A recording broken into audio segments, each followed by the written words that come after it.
So we'll go ahead and get started. My name is Catherine Holyfield, and I'm with STS, and we have the Intermacs data warehouse team. So we have Dr. Brandon Singletary, who's going to go over the Pedimacs dashboard. We have Dr. Ryan Cantor, who will go over the analytical tools. We have Patricia Potter. I don't believe Rama's on today, or Maceo or Chase, and Jeannie Ann may be joining us. So just thank you to those from Kirkland Solutions that are joining us and for your support today.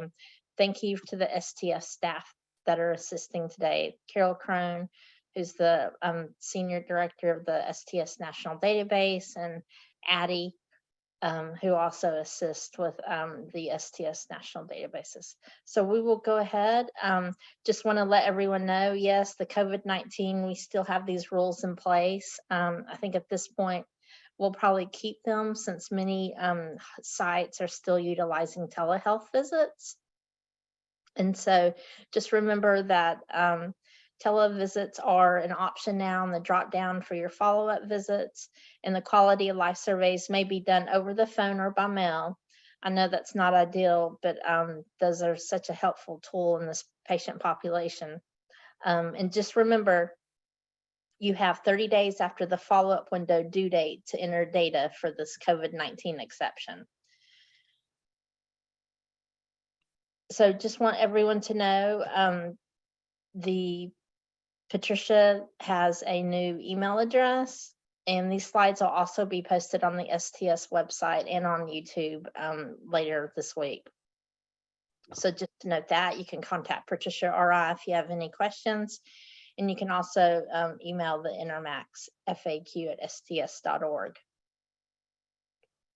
We also have some great resources. I've updated these with all the new links for Kirkland Solutions, and so you'll be able to find those here. Just a reminder that our next user group webinars will be March 25th at 1 p.m. and the Intermacs reporting webinars, I believe, is March 15th at 2 p.m. Central Time. So we want to use the Q&A function for any questions that you may have. You can enter them there, and we'll answer as many questions as we can. If we don't have an answer for you, we will definitely get back to you, and we encourage your feedback, and we want to hear from you. So I think at this point, Brandon, I'll stop sharing if you would like to start reviewing the interactive Pedimacs dashboard. And if it's okay, I'd like to make a couple of opening remarks before we dive. Go ahead.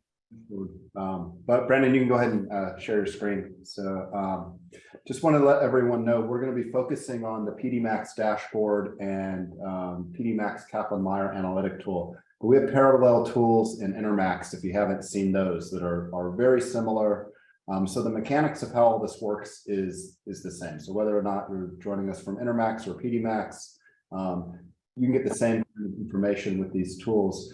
And also, we're developing our kind of planned update list for the next year in terms of new features and things like that. So if you see anything you like about these tools, let us know. If you see any things in terms of the filters or the outcomes that are of particularly interest to your site, as we begin adding enhancement to this, also let us know that information, both for Intermacs and Pedimacs. And so thanks. And Brandon, if you take it away, thanks. Yeah, thanks. Go ahead. I'm sorry, Brandon. Oh, that's okay. I'm getting a few things pulled up. Ryan, do you want to start actually with the Kaplain Meier tool? Sure, I can do that. And I'll do this kind of briefly so that we'll leave plenty of time for you to share the main dashboard, because I think that's of particular interest. Let me share my screen. Okay, so I'm logged into Pedimacs right now. Can everyone see my screen? Yes. Yes, we can. And so I'm pretending to be Hospital X, which is real patient data, but de-identified and combined from different hospitals. So this isn't a real site, but it is very similar to data what a site might see. And this is kind of like a mid-size. This is kind of a engineered mid-size hospital. And so you can see here at the top, To get to the dashboard, what Brandon's going to demo, you can just hit dashboard right here. We have our analytic time to event tool under our reports. There's a whole bunch of different data deliverables that we've talked about and you have access to. Let us know if you have questions, but we're going to focus on this outcome analytics to generate time to event curves, generating that analysis, as soon as we click a button. Now, the origin of this tool comes from the Intermacs and Pedimacs quality assurance report, where there are tons of time to event analysis for different patient cohorts for different outcomes. And the reason time to event analysis is statistically appropriate for this is that we're really talking about long-term follow-up for patients. Some patients are followed for years, even in Intermacs, a little bit less follow-up for the pediatric patients. But there's a lot of reasons why patients might have different follow-up time. Patients might be supported on a VAD for a short amount of time and get a transplant. They might be DT therapy and stay on a VAD for years. They might unfortunately die on a device. They might also have cessation of support for either recovery or non-recovery reasons. And also patients are getting implanted, at a rolling basis. So any given patient has different amounts of follow-up time. And when you're doing an analysis for mortality or survival or really time to any event, it's really important to account for this varying amount of follow-up for the different patients. You want to count every patient's follow-up, and support, alive support, give them credit for that support, but not extra credit if they've only been followed for, say, 3 months. And so Kaplain Meier survival analysis is the statistically appropriate tool to do that. And that's what the QA report uses, and that's what this tool uses. With the QA reports, people were always asking for new, different, combinations. And so we took those kinds of requests to make a tool with a ton of flexibility so you can answer an amazing amount of different kind of questions.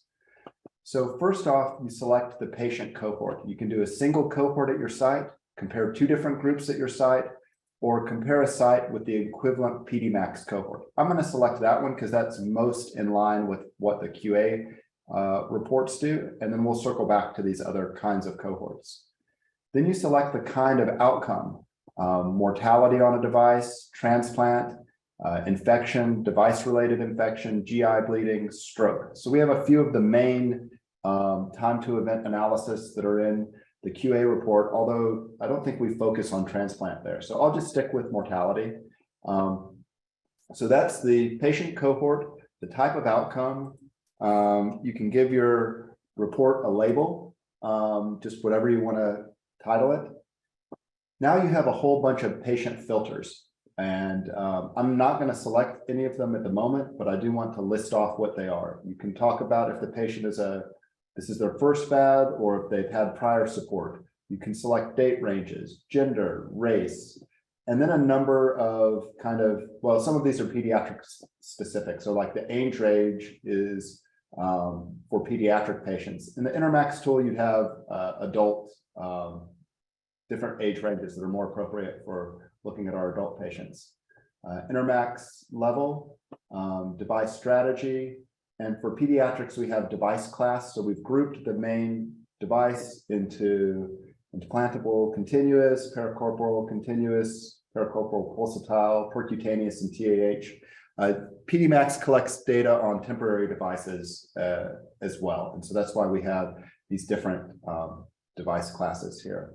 So when you press this button, Get Kaplain Meier Plot, it's going to do this analysis on the fly and compare the over almost 1,300 pediatric patients in blue with the 87 patients that came from Hospital X.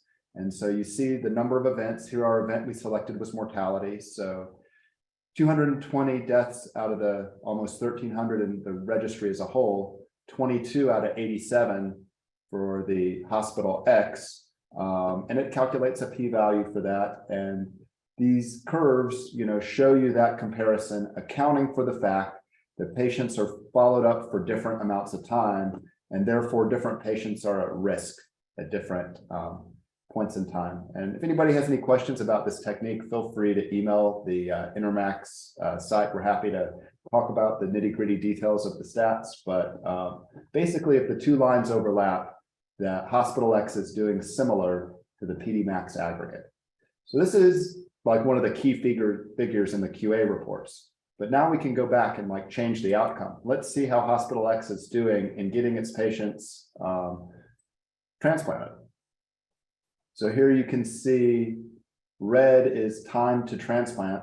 A lot of patients are getting transplanted in these pediatric population. Hospital X, it's not going down as far. So, unadjusted, raw data, fewer patients are getting transplanted at hospital X, or in other words, it takes a little bit longer time. We can dive in a little deeper. Maybe we want to see what this is. Instead of for all patients, just look at those for patients that were listed at the time of device strategy. You can see that difference kind of accentuates. So you could imagine comparing your site to the aggregate for any number of these outcomes and really zooming into whatever specific patient category that's of interest for you, either to better understand what's happening at your site or to provide evidence to any kind of internal reporting you have to do. I guess that is important. This is for QI purposes only. There's other avenues from the Intermacs website if you want to get data for research or publications. So I mentioned this was one type of comparing cohorts to your site. Kind of similarly, if you just want to have the one curve of your site's data without the Pedimacs, the aggregate, you just change this at the top to single cohort at your site, and you'll get just your site line. That might be of interest. And then one more thing I want to show here that is of particular interest, especially for looking at what's happening at your site over time, is you can compare two cohorts within your site. So now you can see this other cohort 2 selection. So maybe you just want to do something like male versus female between your site. And it's important to choose two mutually exclusive groups here for this to be meaningful. I mean, the program will listen to you, but you have to put in appropriate input. So we got males on cohort 1, females on cohort 2. Again, this is doing the calculation as we speak, and you can see at hospital X, unadjusted survival curves. There's no evidence of any difference between males and females, in the Pedimacs cohort at hospital X. So that's in terms of looking at two different patient groups, but you can also base it on time. Like maybe this data, it says here, starts in 2006.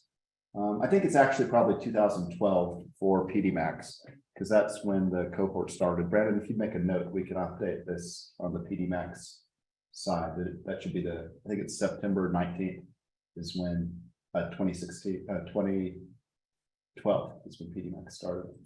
So let's just say through 1/12/31/2020, and then we'll look at 1/1/2020, 2019 here. So kind of older data versus data collected in the last 2 years. And then I'll make sure I've cleared out the other. Let's go back to mortality, 2 cohorts within your site. Yep, I've cleared out all those other ones. So you can see there hasn't been a big change in overall outcome unadjusted, for all patients at hospital X. There was only 18 patients at hospital X in the last 2 years, but their survival looks really similar to the historical survival from the last, preceding 7 years.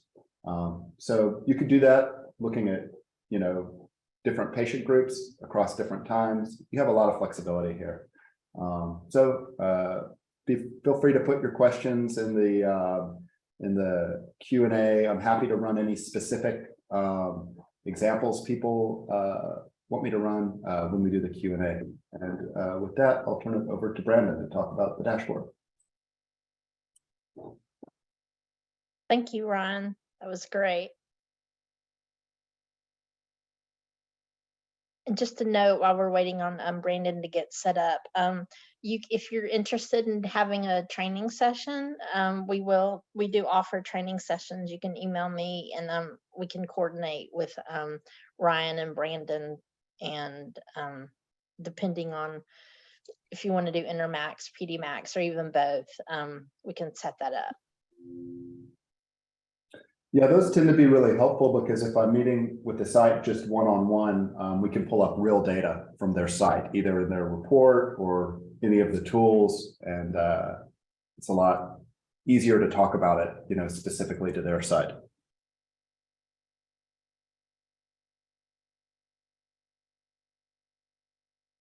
Okay, are y'all able to see my screen now? Yes.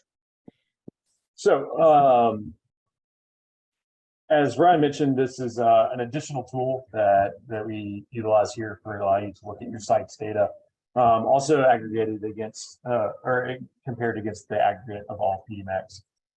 When you click on your site's data, it'll take you to this landing page here. From here, this page will typically show you a count of a few various form-based counts of what is occurring at your site by calendar year. Currently, right now, this is because we're utilizing Hospital X data, it's not showing anything here. But once I go through the other exhibits, those will have kind of more, they'll have the visuals to go along with it. But imagine here your site would have counts for active patient, new patients, implants, as well as some adverse events and registry endpoints like bleeding, infection, device malfunction, thrombosis, stroke, and then transplant, death counts, and cessation of support counts. What sometimes this page will be utilized is to kind of allow you to check what your site's current data looks like on a year-to-year basis after those forms have been officially submitted. So it kind of give you an idea of counts based around, you know, there's things like implants or new patients to kind of check your data submission, your form submissions against. Once you have gone from there, then you can move to our comparisons against the Pedimacs groups aggregate. This first page is just a general patient characteristics tab. This will show you everything from some demographic factors as well as clinical and patient-related characteristics like age, gender, race, device class, patient profile, and device strategy.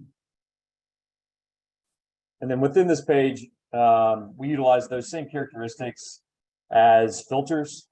These filters would be applied across all of the remaining exhibits that I'll show you, including this adverse events tab as well as the benchmarking tab.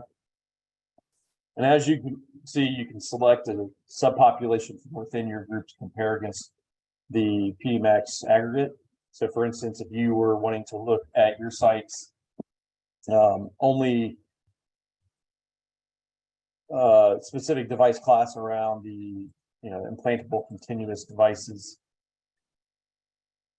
you would be able to select just those devices and say, okay, what typical characteristics is this population as compared to the rest of Pedimacs? In order to go back to the whole group, you would just select all within that. And then the figures will adjust accordingly.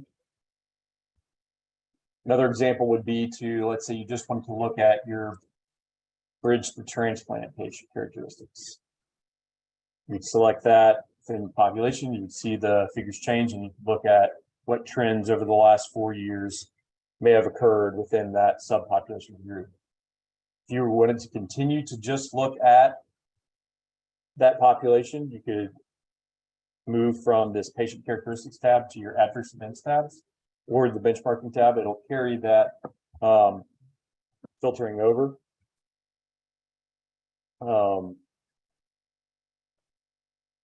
The adverse events tabs here will then select a combination of some 30-day based adverse events as well as 90-day. This device-related infection is a 90-day adverse event.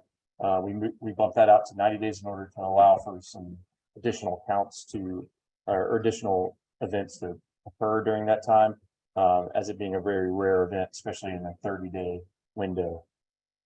But as you can see here in this mortality table, it provides you the number of patients implanted at the site, the count of deaths or event that occurred, the mortality patient percent, so the number of events based across each patient, and then the total follow-up time. This is, you hover this, this is explained as the number of patient days of follow-up occurring during that time.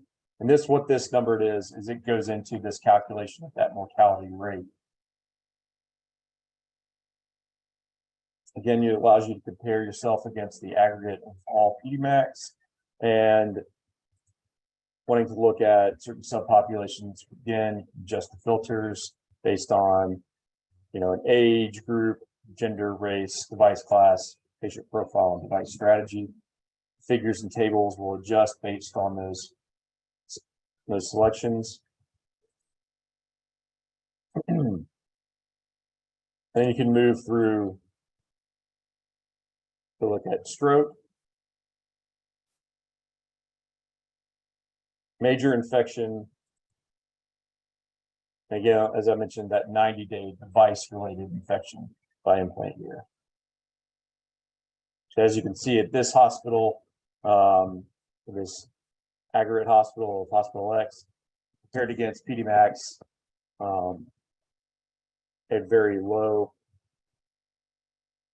numbers of device-related infections within 90 days over the last 4 years. In fact, one event during that time. A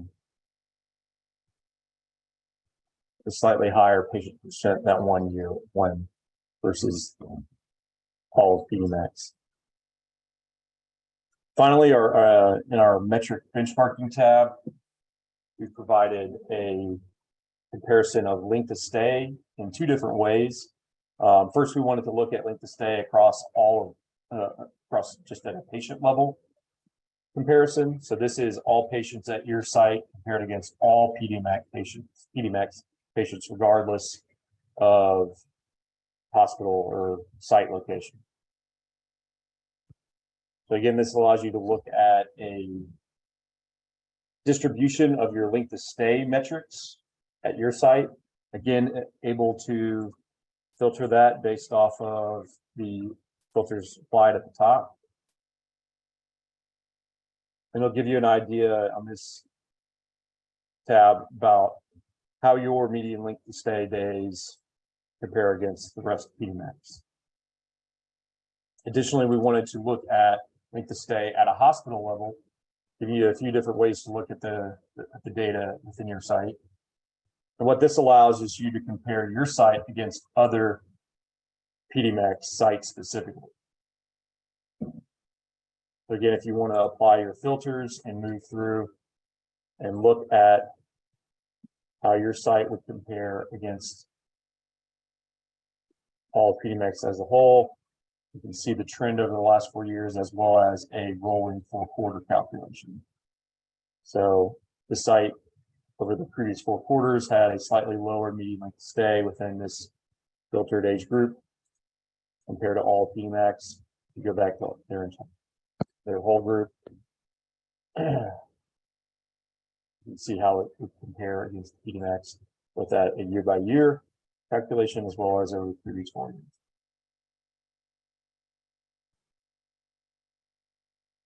And so again, what this allows you to do is to compare your site's data and a little bit of a more concise time frame. The time to event Kaplain Meier curves that Dr. Cantor was just showing you allows you to look at outcomes kind of more over a longer period of time.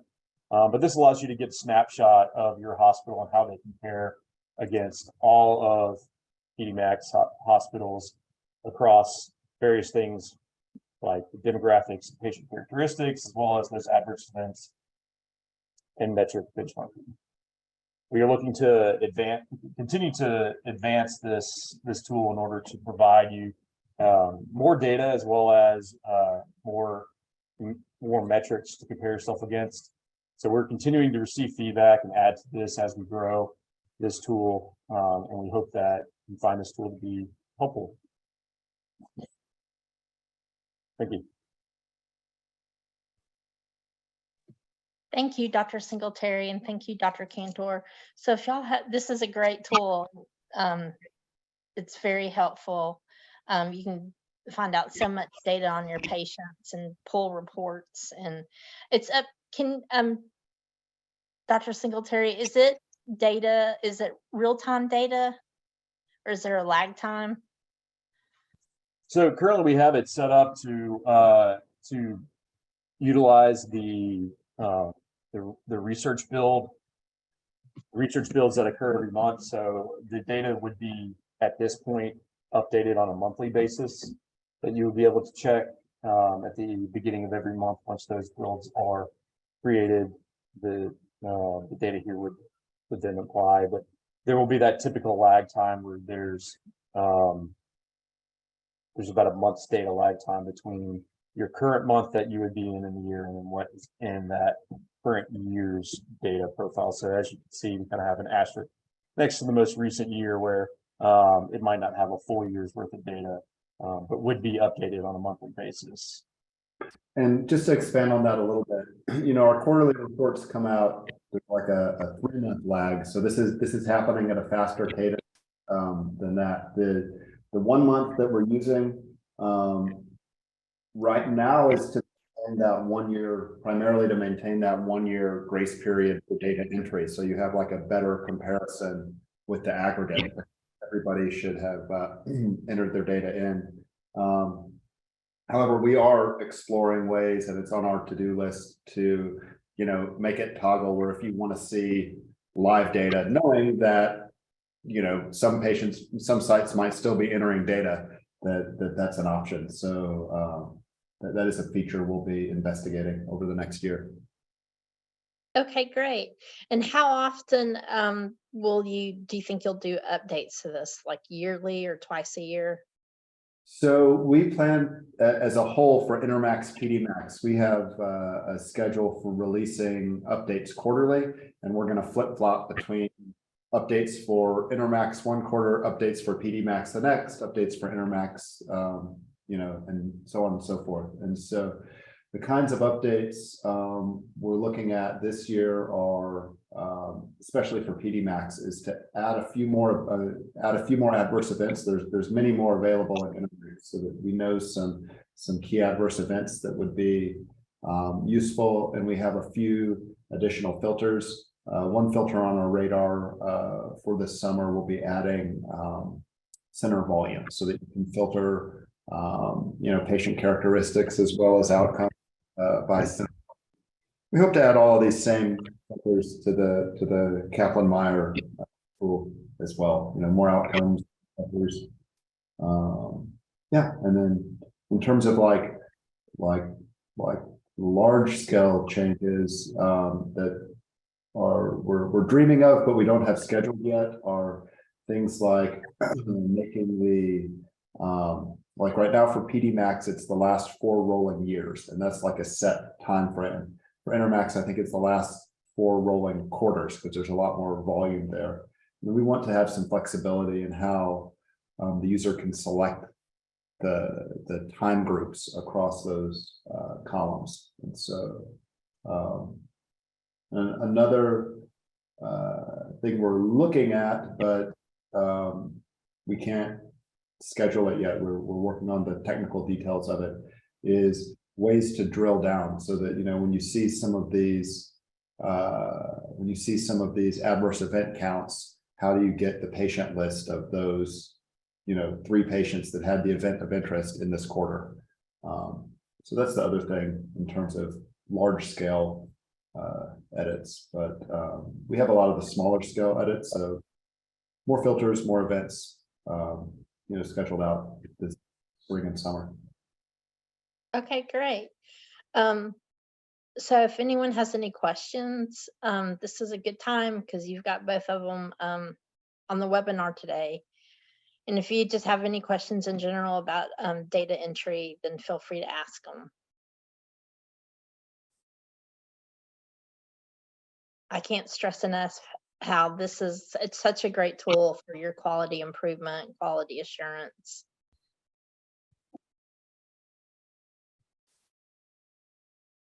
Y'all are a quiet group today.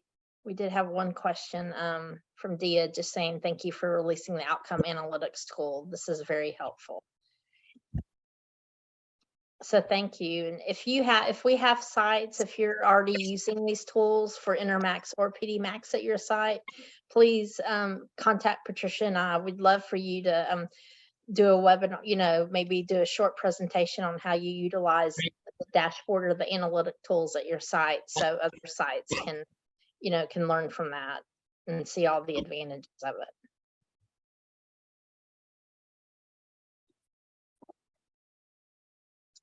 So I'm going to go, just want to make one correction on the tool. I said the next Intermacs Pedimacs user group webinar was March 22nd or March 25th. It's actually March 29th at 1 p.m. Central Time. And we'll send an email out for that. So reminding you.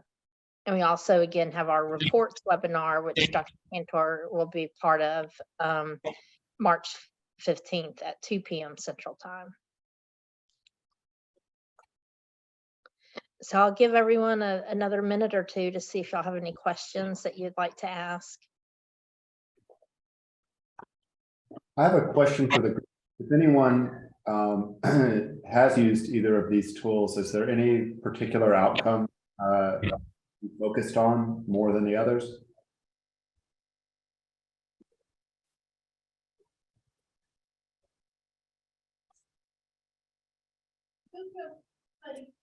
Maybe not. They're being quiet today. Well, if you can think of those, feel free. You can, again, email Patricia or I, and we can get those over to Dr. Cantor. Looks like we do have one question from Dia. We like to focus on our adverse events, GI bleed, driveline infections, etc. I think that's kind of the direction we'll be expanding on those for that comment. Yeah, and then we have some others. We like to make changes and compare cohorts. Yeah, that tool, the Kaplain Meier tool is really great for that. And then another one says, Tiana says they focus on AE and mortality.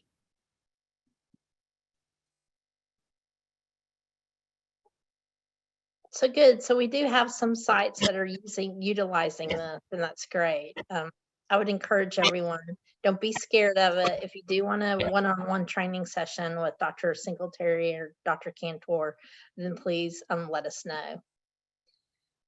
We do have a question, Ryan and Brandon. Are there any plans to expand to a longer time frame for AEs, like 1 year, etc.?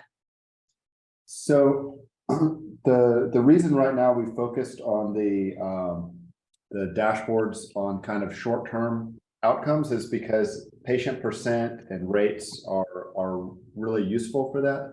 We do plan to expand some of this to longer timeframes. Patient percent becomes less useful and you have to rely on rates. And then, of course, like Catherine mentioned, from the Kaplain Meier tool, you can get longer time frames out there for like time to first adverse event. And I did want to mention one thing we're planning on adding to that in the next few months or so. We're developing it right now. There's a little table underneath so that you don't have to guess what the estimate is off the curve. I think that'll be really helpful to folks. So if you want to see like what is the 1 year mortality percent, the 2 year mortality percent, from the Kaplain Meier tool, it'll be just in a nice, neat little table there. So any long-term stuff, I'd say, keep watching that tool. And then as we think about the new additions to the dashboard, we'll bring that up along outcomes with the kind of development leadership. Yeah, thanks, Ron. We do have a couple of comments. Tiana says, it is nice to see we can change the time period and compare older data to newer data. And then Dia commented, a table below the KP curve would be a great addition. So I think that will be a really good addition, Ron. Yeah, that's what we have in the QA report. So it'll look very similar to the Yeah. to information folks are used to seeing.